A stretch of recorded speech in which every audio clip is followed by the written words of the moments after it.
একটি ছোট্ট গ্রামের এক কোণে খড়ের চাউনি দেয়া ভাঙাচোরা একটি ঘরে থাকতো রমেশ আর তার স্ত্রী মালতী। দুজনেই ছোটবেলায় বাবা মাকে হারিয়েছিল।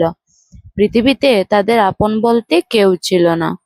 সংসার চলতো রমেশের দিনমজুরির টাকায়।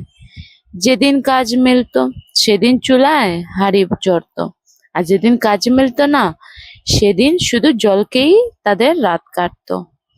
গ্রামের মানুষই তাদের খুব একটা খোঁজ নিত না, কেউ তাদের বাড়িতেও আসতো না।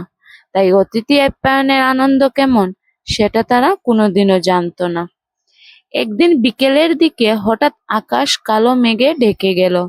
শুরু হলো ঝড় বৃষ্টি, চারিদিকে বজ্রপাত, প্রবল বাতাস। ঠিক সেই সময় দরজায় কড়া নাড়ার শব্দ। রমেশ দরজা খুলে দেখলো এক লোক ভিজে একাকার হয়ে দাঁড়িয়ে আছেন। কাপা গলায় তিনি বললেন, বাবা, একটু আশ্রয় দেবে? বৃষ্টি থামলেই চলে যাব। রমেশের মুখে হাসি ফুটে উঠতে, কাকা বাইরে কেন দাঁড়িয়ে আছেন? ভেতরে আসুন। আমাদের ঘর ছোট, কিন্তু মনটা ছোট নয়। মালতীও ছুটে এসে শুকনা গামছা দিল, ভিজে কাপড় শুকানোর ব্যবস্থা করল। কিন্তু কিছুক্ষণ পর দুজনের মুখই মলিন হয়ে গেল, কারণ ঘরে খাবার বলতে ছিল মাত্র এক মুঠো চাল আর সামান্য ডাল। তিনজনের জন্য তা একেবারেই যথেষ্ট নয়। মালতী আস্তে করে বলল, আজ আমরা না হয় নাই খেলাম, অতিথি যেন খালি পেটে না থাকেন। রমেশ মাথা নেড়ে সম্মতি দিল। মালতী সেই সামান্য চাল ডাল দিয়ে পাতলা খিচুড়ি রান্না করলো। নিজেরা শুধু জল খেলো, কিন্তু ঘরে আসা অতিথির সামনে হাসি মুখে গরম খিচুড়ি আর এক গ্লাস জল তুলে দিল। অতিথি খাওয়ার সময় তাদের দিকে তাকিয়ে বললেন, তোমরা খাবে না? রমেশ হেসে উত্তর দিল, আপনি খেয়ে নিন কাকা, আপনাকে খেতে দেখে আমাদের পেট ভরে যায়। ঘরে আসা অতিথির চোখে জল এসে গেল। তিনি চুপচাপ খাওয়া শেষ করলেন। পরদিন সকালে বৃষ্টি থেমে গেছে। যাওয়ার আগে অতিথি রমেশের হাতে একটি ছোট্ট কাপড়ের থলি দিয়ে বললেন, এটা আমার তরফ থেকে ছোট্ট একটা উপহার। এখন খুলবে না, আমি চলে যাওয়ার পর খুলবে।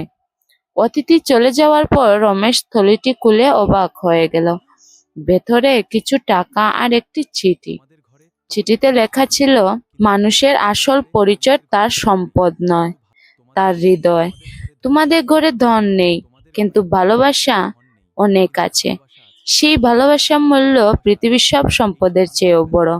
এই সামান্য টাকা দিয়ে নতুন জীবন শুরু করো, আর কখনো অসহায় মানুষকে ফিরিয়ে দিও না। রমেশ আর মালতীর চোখ ভিজে গেল। সেই টাকা দিয়ে তারা ছোট্ট একটি চায়ের দোকান খুলল। ধীরে ধীরে তাদের সংসারে সুখ ফিরে এলো, কিন্তু তারা নিজেদের অতীত ভুলে গেল না। প্রতিদিন দোকানে একটি হাঁড়িতে গরম চা আর কিছু খাবার আলাদা করে রাখতো। যদি কোনো ক্ষুধার্ত বা পথিক এসে, সেদিন থেকেই গ্রামের সবাই বলতে লাগলো, অতিথি শুধু বাড়িতে আসে না, সে মানুষের হৃদয়ের পরীক্ষা নিতেও আসে। যার হৃদয় বড়, তার ঘর কখনো সত্যিকারে গরিব হয় না।